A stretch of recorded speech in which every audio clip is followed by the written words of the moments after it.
We continue to follow breaking news, so we've got more information. We reported at the top of the hour that the Menendez brothers were resentenced. Now we know what that resentencing is. They've been resentenced to 50 years to life, which is what Christina Gonzalez, our reporter in the courtroom, guessed that it would be based off of where things were going. We understand that both Lyle and Erik Menendez spoke virtually, both of them in tears, pleading with the judge to resentence them, and they now have been resentenced, which means the next move in all of this will be a parole hearing where they could have the opportunity to be granted parole. Governor Newsom also can weigh in on their case. This is a live look outside the courtroom. This just happened in the last few moments, so we expect to see all the media from around the world focused on the Menendez family. When they come out, their attorney, Mark Garagos, likely will be speaking at that podium right there.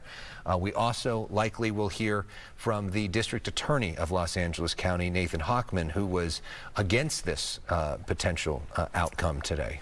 So we see all of the microphones there reminding you all of that press is lined up there outside. It's a limited space in that courtroom. Our reporter, Christina Gonzalez, among the few people allowed inside that courtroom. We talked about it earlier. No cell phones. They all had to relinquish their cell phones. No cameras inside that courtroom. So she will come out and report to us as to what's going on as it continues throughout the day. We thought this was going to be a two-day resentencing hearing starting today, meaning it would go through tomorrow. So this is a big development that we're getting some answers on this first day. We did not know if the Menendez brothers would testify themselves in the hearing. We understand, as Alex was just saying, that they spoke with the judge in this case. It is a very, very big development. This is some of the kind of news that the family and the Menendez brothers were hoping for, and that is to get a resentencing. Remember, they were sentenced to life without parole in 1989 for the shotgun murders of their parents. Now, with this 50 years to life, what does that mean as it goes now to the parole board? Yeah, and they were, the murder was in 1989, the sentencing was in 1996. And they have been behind bars this whole time. And for many of those years, they did not think that they would have the chance of getting out. Now it looks like they've got a pretty good chance of getting out. And so what it means for the parole board, I mean, in reality, not that much, because Governor Newsom had already asked the parole board to hear their case no matter what. So this was they were getting a day before the parole board, whether this happened or not.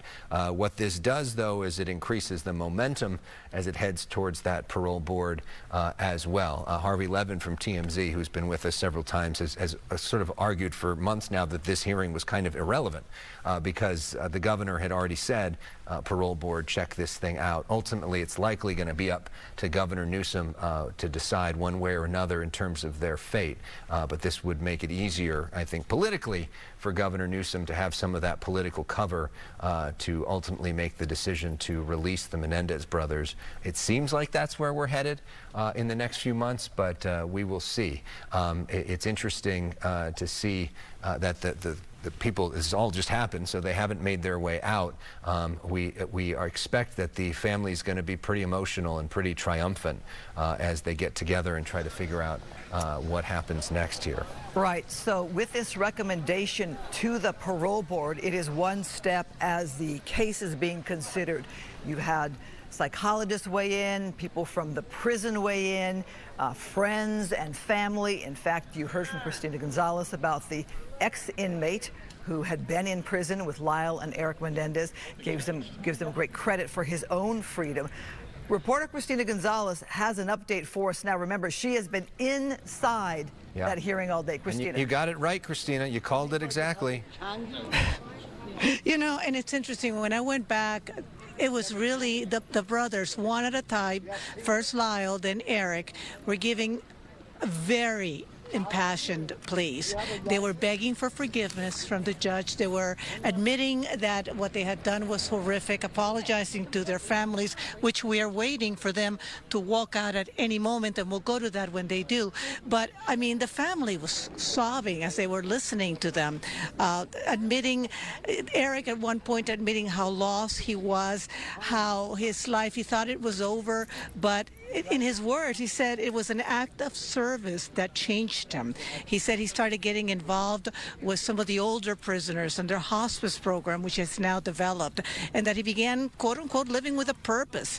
And he said, and I wrote this down, the rest of my life, I promise you, Judge, talking to the judge, inside or outside, I will not stop helping others because it gives meaning to my life. And he said to my family, you do not deserve what I did to you. And like I said, believe that even people who believe that they perhaps should not go free have to feel for what the family has gone through. The judge himself admitting at one point that this is a very unique situation where you have family members who are family to the victims and the people who murdered them, Christina? and are still asking for them to come out. Now they're walking out and you can see the smiles on their faces. In front is Ana Maria Baralt, and that is Garagos is being hugged by one of the men who's married to one of the cousins. They're going to be making their way to the podium that we have set up. Teresita's back there. They're just, really, really, really emotional about this whole thing. They would have liked to have seen them free right away, but let's hear what he has to say, because this is definitely for them a victory. And in the words of Diane Hernandez, whom you'll see, she came up with the walker, she's coming up the back. This is the miracle that when she came up, she was asking for. So hopefully she will make it to the podium if the media allows them to, and because that's where they will speak. They're making their way again. That's Diane Hernandez. She is the sister to the mother of the daughter of the sister to Kitty Menendez. It's a woman in the light blue, and her speech there brought everybody to tears. So let's listen. It really has been a remarkable couple of years. This month, actually, 2 years ago, and I don't know where Cliff went, but there he is. Hold on. Come here, Cliff. Come here. Only when Cliff gets up here. Hey, guys. Cliff Gardner. 2 years ago, Cliff and I were talking about another case, and he mentioned the Menendez brothers, and it was a case that I obviously had followed, and he said he had prepared, and he was about to file a pro per, believe it or not, writ of habeas corpus. 2 years ago, I said, well, you know what, Cliff, we talked about it. We enjoy working together, now have an undefeated record, continue to have, and we decided let's do it.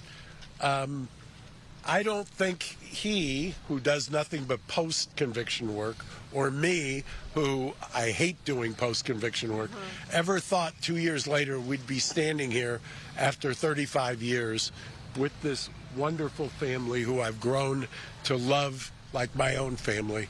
And now we see the pot at the end of the rainbow, so to speak, or their freedom. I want to do a hat tip to Judge Jessic, who was able to cancel out all the noise surrounding this, all of the grandstanding, all of the political back and forth. And he did what the code section said he should do. He did what justice said should happen. And he struck the special circumstance, and he sentenced them to 50 to life, which means they're immediately eligible. For those who don't know, in a couple of weeks, there is already a clemency hearing set. There's also a response due in the habeas next month? Yes. Next month. And so all bets are still on. The resentencing has happened. I actually made a call.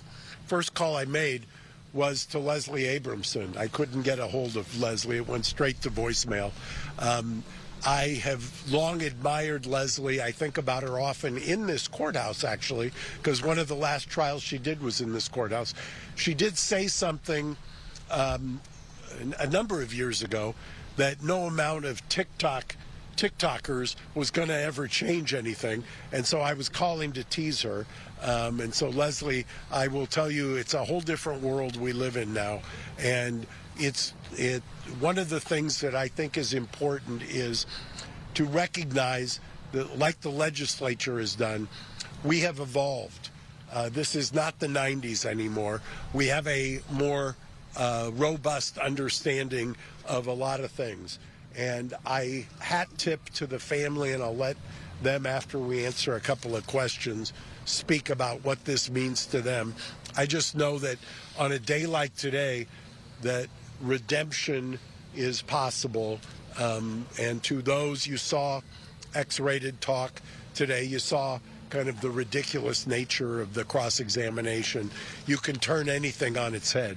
The fact is, the Menendez brothers have done remarkable work, and today is a great day after 35 years. Did you talk to Erik and Lyle really quick after this? What's your reaction? I told them to call me on their burner phone. Are you disappointed that you guys faced the parole board instead of them walking free tonight? I argued, and I still believe that they should be out. Who are you? What's your name? Mark Garrigus, how are you? Hi. So I understand what's happening. The governor would only have that ability constitutionally if the parole board does it. Right now, what is pending is, because it's 50 to life, they're immediately eligible. The first thing that is set is the clemency hearing, which is, I believe, on June 13th.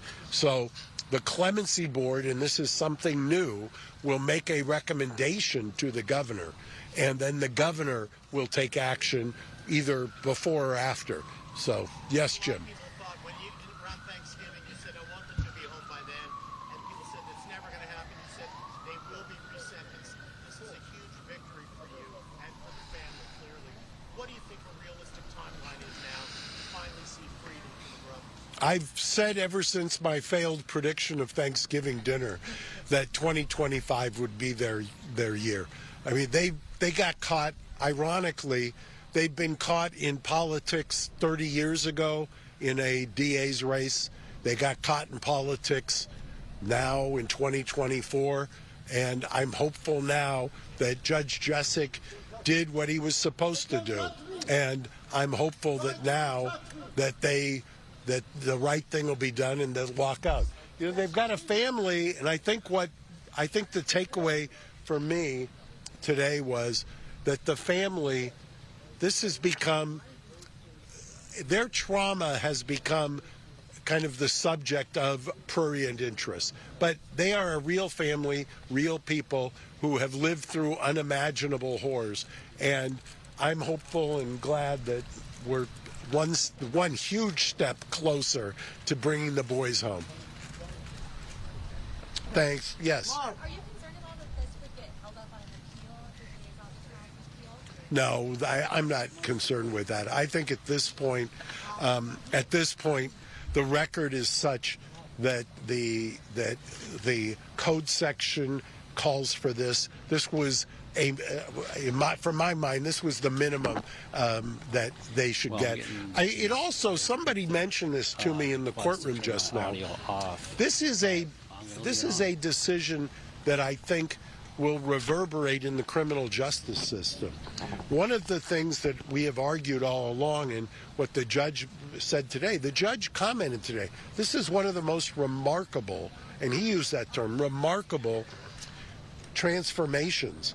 And he said, while the crime was truly horrific and remarkable, the 35 years since, what they have accomplished is remarkable, with no hope. And we've said that since day one. And so, with no hope, this encourages people who are incarcerated to make the right decisions, to take the right path. So it's just a win-win on so many levels. And I will let the family talk. I could not, yes. I have not talked yet to Joan, but I'm hoping I'll let the family say that. I'll let the family say that. I let you smoke a cigarette. Fuck! You have a fucking diaper. Hi everyone. Fuck! This is a good day. It's Mr. Hockman's PR person. No, can you do me a favor? No, I don't have a light. He does right there. You're welcome. You tell Mr. Hockman does. He's right over there. He's hiding in the bushes.